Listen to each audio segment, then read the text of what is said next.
हाय, तुमचं सर्वांचं परत एकदा आपल्या एका नवीन रेसिपी व्हिडिओमध्ये स्वागत आहे। तर आज इथे मी पास्ता बनवायला घेतलाय। तर चला व्हिडिओला डायरेक्ट आपण सुरुवात करूया। व्हिडिओ शेवटपर्यंत नक्की बघा आणि कमेंटमध्ये पण सांगा की व्हिडिओ कशी वाटली ते।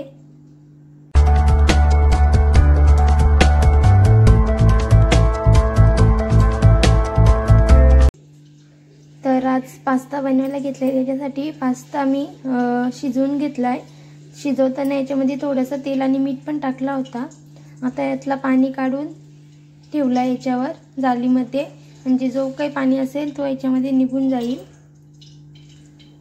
इथे शिमला मिरची 2 कापून घेतले, 2 टोमॅटो कापून घेतलेत आणि एक मोठा कांदा लांब कापून घेतलाय आणि एका साईडला तेल पण गरम करत ठेवलाय। लगेच आपण शिमला मिरची आणि कांदा तेलामध्ये शिजवून घेऊ। शिमला मिरची आणि कांदा तेलामध्ये टाकलाय। आता याच्यामध्ये थोडंसं मीठ टाकू आणि याला तेलामध्ये शिजवून घेऊ।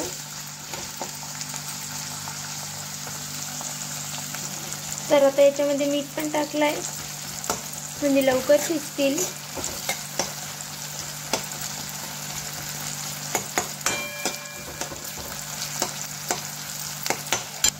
आता याच्यामध्ये आपण बारीक कापलेला टोमॅटो पण टाकू आणि याला पण आता शिजवून घेऊ।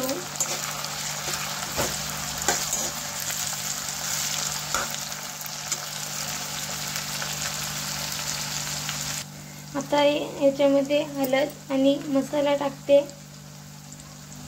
मसाला तुमच्या चवीनुसार टाका। आता आपण सगळा मिक्स करून घेऊ।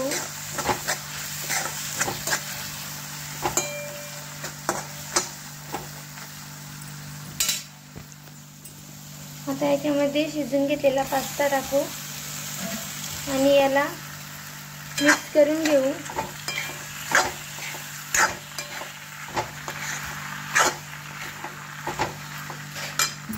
तर आता पास्ता रेडी झालाय। आता गॅस बंद करून देते।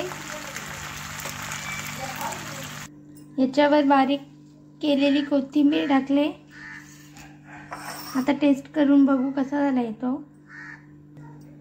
तर पास्ता रेडी झालेला आहे। याच्यावर मी टोमॅटो सॉस टाकलाय, तुम्ही चीज पण टाकू शकता। तर चला व्हिडिओ कशी वाटली ते कमेंटमध्ये नक्की सांगा आणि हो नवीन असाल तर चॅनलला सबस्क्राईब करा, लाईक करा, शेअर करा। तर भेटू पुन्हा एकदा एका नवीन व्हिडिओमध्ये। तोपर्यंत बाय।